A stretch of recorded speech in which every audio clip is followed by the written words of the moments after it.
Now it is my pleasure to introduce Denny Zane, Move LA's Executive Director. And as you all know, or will learn, Denny is quite a force to be reckoned with. He created Move LA in 2008 to bring together business, labor, and environmental leaders and organizations with the goal of raising significant new funding for Los Angeles' transit system. The coalition led to the campaign for the Measure R sales tax and was a powerful force in getting Measure R passed in 2008. With the result that we will have our transportation system built. Now, there's many things I could say about Denny, but in one of his prior lives, he was on the Santa Monica City Council, including one term as mayor, during which time he initiated the revitalization of the 3rd Street Promenade.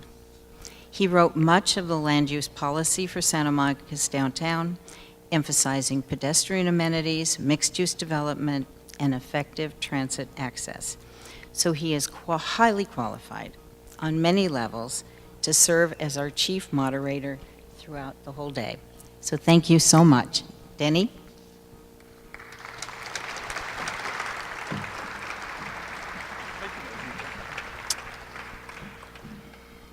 Well, it feels like 2008 all over again. It is just this kind of room and just this kind of gathering which launched Measure R back in 2008. And so the question, I think, that is on the minds of some of you at least is, are we going to launch something here again today? Well, as it was in 2008, it all depends.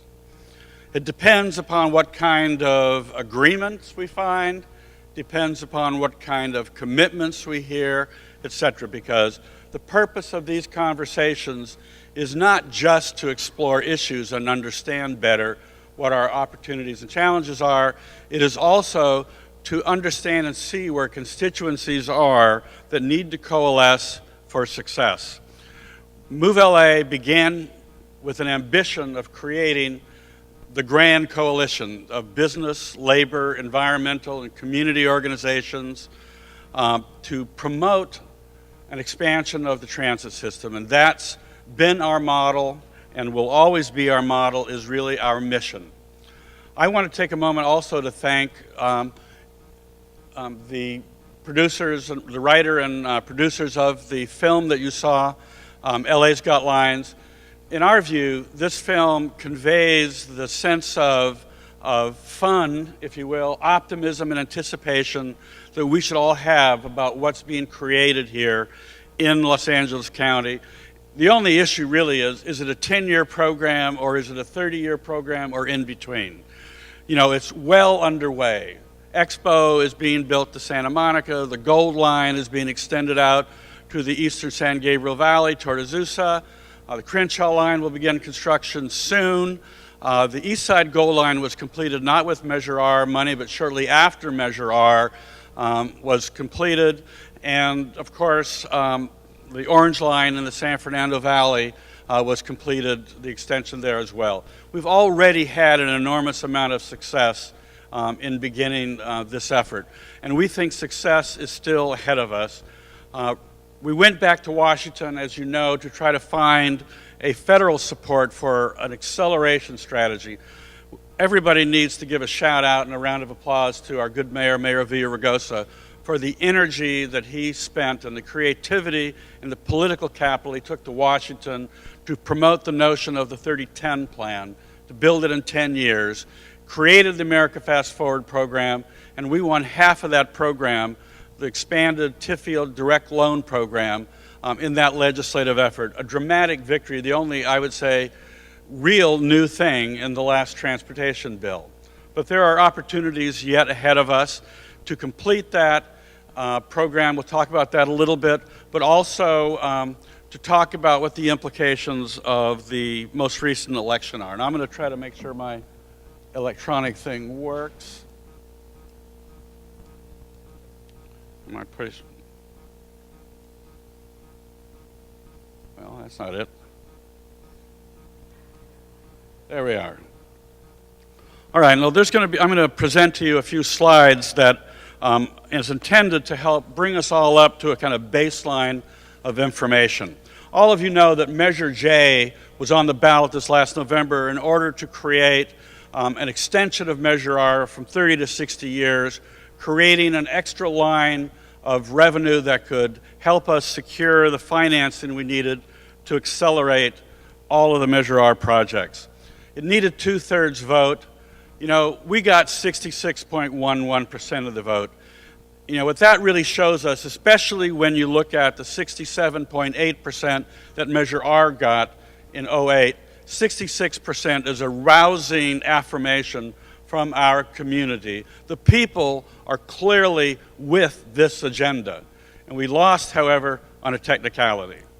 We lost because we were half a point short of that, what I regard as a perverse standard, 2/3. Only in California is 66.1% treated like a loss rather than as a dramatic and overwhelming victory.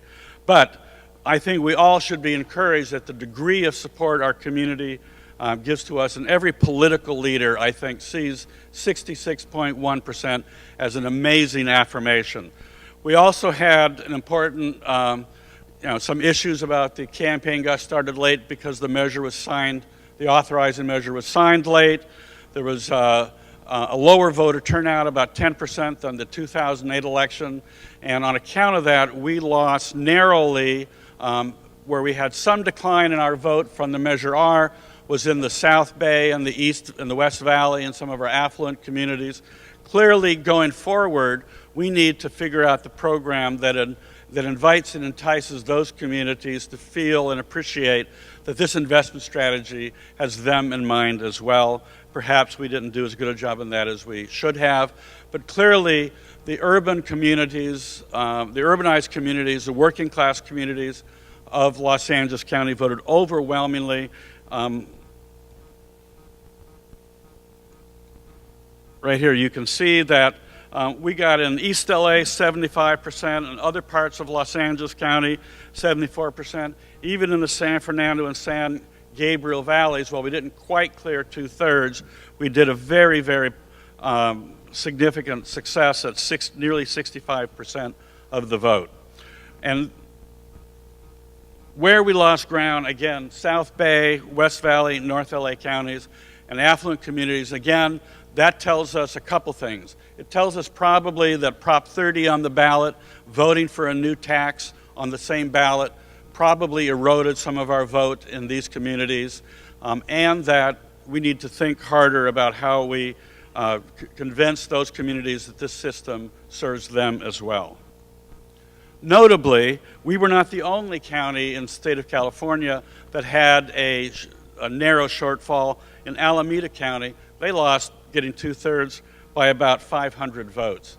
Now that was, I think, a stunning depiction of the, what I call the sort of perversion of democracy that 2/3 vote represents.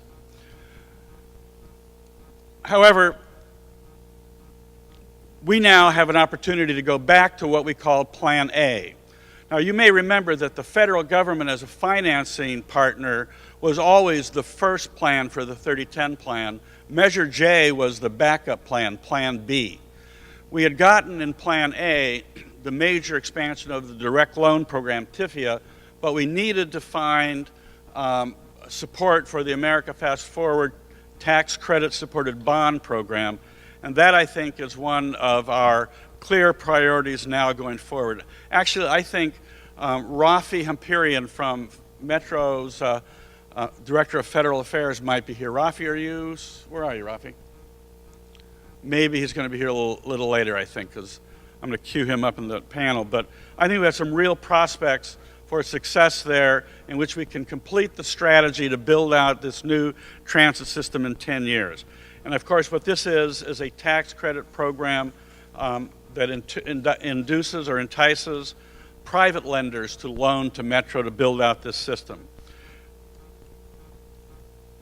When we worked on the campaign before for America Fast Forward, we built an extraordinary national coalition. These are some of the elements that you see here now. and we can think about rebuilding that coalition. We'll discuss that with our panelists here this morning. But maybe it's time to rethink this two-thirds voter threshold.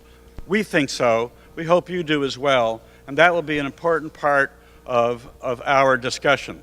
Some information so that you understand.